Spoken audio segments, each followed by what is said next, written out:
On August 3rd, 2019, Descendants 3 premiered on Disney Channel. It's the conclusion to the movie series I started watching as a kid. It basically follows the direct descendants of some of the biggest Disney villains. I used to dance in my room to some of the songs like Rotten to the Core and What's My Name. Heck, I even watched animated specials every now and then. Needless to say, I was very stoked to finally tune in. Disney had been promoting the hell out of it, with tons of dramatic promos, special events, and teasers on their YouTube channel. This was my event of the summer, though my excitement was bittersweet. A month before the movie came out, one of the lead actors, Boyce, sadly passed away at the age of 20. It was a lot for me to handle at the time, but knowing it was one of his final works, it elevated my excitement for the film even more. Watching that movie was my own way of saying goodbye. Right after the film came out, I immediately felt weird about it. I didn't hate it, but I was left extremely underwhelmed. At the time, I couldn't figure out my exact issues with it, but I knew for sure it was a pretty disappointing finale for me. I wanted to share my thoughts with others, but everyone I knew was trying to remain positive, and understandably so. So I didn't want to be a negative Nancy, and kept my opinions to myself.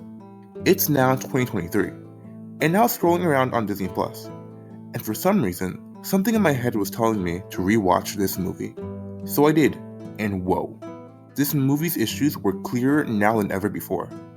So today, we're going to go through Descendants 3 and talk about both its good and bad qualities. Hi, hey, hello, and let's get into it. Before we start critiquing this movie, let me give you a quick little recap as it's been a while since this movie came out. Okay, so Mal and the crew return to the Isle of the Lost to choose 4 VKs, or villain kids, to take back to Ordon. Next day, Ben proposes to Mal, which makes everyone happy except Audrey because she was originally promised to be queen. Later, the group plus Ben return to the Isle of the Lost to pick up the kids, and when they're about to leave, Hades tries to escape. So Mal goes all dragon mode and gets into a little brawl with him. He's put back in his place, and they leave. We now cut to Audrey, who's moping about how her life plans are thrown out the window thanks to Mal. While singing a pretty cool song, she goes to the museum and steals Maleficent's scepter and the queen's crown and transforms into the villain. Ben, Mal, and his parents have a discussion about Hades trying to break into Ordon. Mal makes the hard decision of not allowing any more entering or leaving the Isle. Ben is strongly against this at first, but warms up to the idea. Audrey meets up with Mal, and the first of her villainous schemes is to turn her into an old lady? Very evil, right? Mal and friends team up and return to the Isle to get Hades' Ember, the only thing stronger than Maleficent's scepter, to fix Mal up and stop Audrey. Audrey arrives at Jane's birthday party and puts everyone under a sleep spell. Well, everyone but Jane, as she manages to escape by staying in the Enchanted Lake, which is immune to the spells. Audrey meets up with Ben and says she'll stop all her madness only if he agrees to marry her. Ben is basically like, no way, and she turns him into a beast. So afterwards, she puts more people asleep and starts turning others into stone. Now back in the Isle of the Lost, Mal and Celia, one of the new VKs, head to Hades' lair to try and steal the Ember. We learn Hades is Mal's dad, and they have a musical dance number. Mal gets the Ember, and they're good to go. As they're about to leave, Uma and her crew come into partnership with Mal to take Audrey down. They later deal with more of Audrey's shenanigans, blah blah blah. They find Ben, blah blah blah, and then Mal confesses to everyone what's actually happening with the borders, leaving everyone upset and storming off. Mal realizes she has to make amends. Later, Mal and Audrey get into a final battle, and with the power of the Ember and a little help from Uma, the day is saved. Audrey apologizes, Mal and Ben lift the borders, letting everyone from the Isles come over. Dance party, movie's over.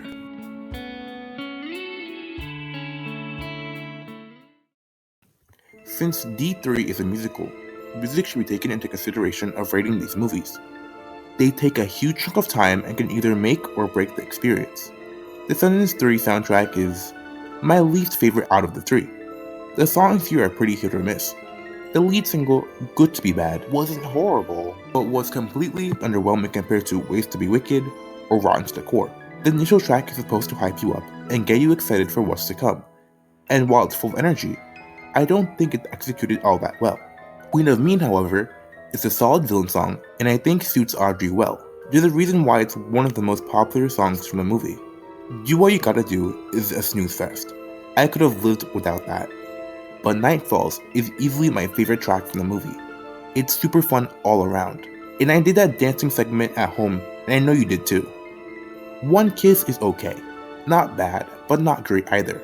It's a cute little solo song for Evie, and I don't have an issue with its inclusion. My Once Upon a Time is, again, okay. But I think it's super forgettable. Not as catchy as the similar If Only. Break This Down is an okay finale song. You see a trend. It goes back and forth from being okay to mid. For a final film, I was hoping the soundtrack would be full of bops left and right, especially after Descendants 2, where almost every song was a banger. What's My Name, Ways to Be Wicked, Chillin' Like a Villain, You and Me, and It's Going Down were all bops. I was hoping we would only go forward, not backward. The soundtrack is by no means terrible, but it was just disappointing that it's just not as catchy as the first two. I know there are a bunch of people who truly adore the soundtrack, so more power to you, but personally, I did not rock with the majority of it. The plot can be divided into essentially two sections. 1. The main plot. Audrey has gone rogue and has taken over Ordon. And 2. The dispute on whether the Isle of the Lost should stay closed off or not. Let's start off with Audrey, as she takes up a huge chunk of the movie. I'm gonna put this out straight. She's a bad villain. When I learned she was going to be the villain of this film, I was pretty excited because I didn't think anyone saw this coming. I just thought they would use another villain from the Disney canon. However, upon watching, I found her unthreatening and somewhat harmless.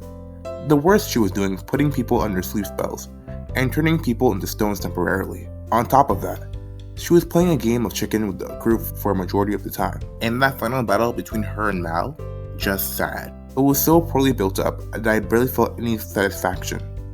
You could call it anticlimactic. Audrey's character severely lowered the stakes, and made me lose interest towards the third act. Audrey being a bad villain kinda makes sense within the context of the film though. While yes, she wanted revenge, she never really had an evil heart. All she wanted was to be queen like originally promised, and nothing else. I don't think she has it in her to actually physically harm people. Now with that being said, I don't think Audrey should have been chosen as the main villain for this film. In my head, what they could have done was let Hades find a way to secretly escape to Ordon and seek revenge on those who were locking him up there for so long. Audrey, instead of being the main villain, could possibly help him as she seeks revenge against Mal. And near the end, she could realize what she was doing was wrong and work against him. That's just an idea and would require more time to flesh out.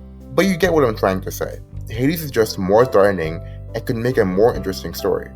I guess an argument can be made that Audrey being the villain works in the story because it shows the double standard between the people of Ordon and the people of the Isle of the Lost. If Audrey can be forgiven, why can't others? To that I say, you could do the same thing with a new character in Ordon, or just someone else. As long as there's someone who could raise the stakes and make a more interesting plot, I don't care who it is. I just want to feel like our characters have something to lose. But I don't want this to be an I Hate Audrey video, because while I don't think she served that much within the plot, I think she was pretty cool on her own. I liked her costume, and of course her song Queen of Mean is immaculate. Also, Sarah Jeffrey did a pretty decent job playing her. I must give credit where credit is due. I just wanted the stakes to be raised, and I don't think you can accomplish that with Audrey without making it look super forced. Next, let's talk about the border situation.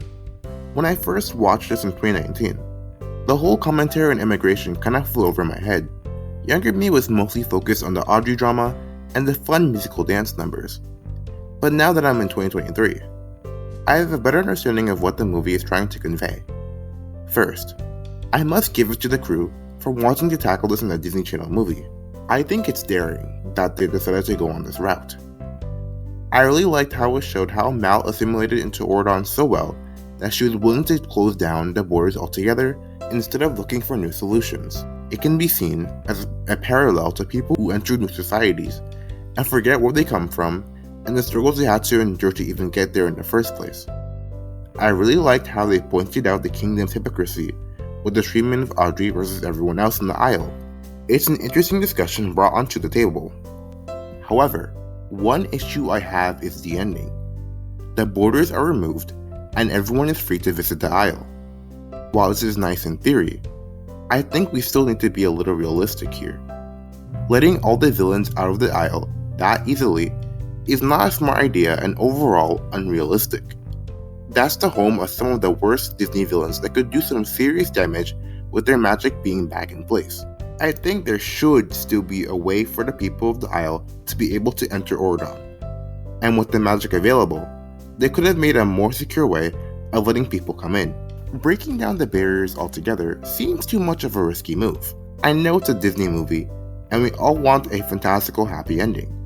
But if we bring these big topics onto the table, we also need big solutions.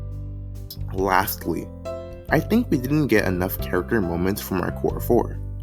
With this being the final movie, I really wanted to see some side plots with them. It could be something small and fun, or a deeper look into their thoughts and emotion we maybe haven't seen on screen before, especially from Carlos and Jay. We didn't get that much out of them in this film, and I think that's a shame. This movie's already jam-packed with a lot, so I know it may be hard to fit in some more. But if they trimmed down some unneeded parts, we could have given them their moments. Now that we've gone through the main stuff from this film, let's dive into other elements. The costume design was on fire. All the outfits looked so good this time around, especially Mal's. I absolutely love the biker influence they got going on. Acting was pretty fine. I think everyone did a solid job with the script they were given. For a Disney Channel original movie, I don't expect top tier performances, or CGI for that matter, and a bit of cringe is bound to happen. I just take it as part of the Disney Channel experience and carry on. So I grade these movies on a slight curve. Also, this movie is a fun watch. The first hour or so, I was really enjoying myself. I loved watching all the characters interact with each other, and I deeply cared about the main conflict. Near the third act, however, I started to lose interest, but I was still engaged. So D3 isn't a bad film by any means, but it is a disappointing conclusion to the franchise after the wait for so long. When it comes to the story, I think it had the proper ideas, but not so great execution. They could have done more to make the story more gripping, with the stakes being raised by a more interesting antagonist and a few adjustments here and there. Descendants 3 could have been a much better final movie. Well, final movie for this trilogy at least. We're getting a fourth one soon with new characters. So how do y'all feel about D3? Please tell me in the comments below. Thank you so much for watching. Goodbye, farewell, and adios.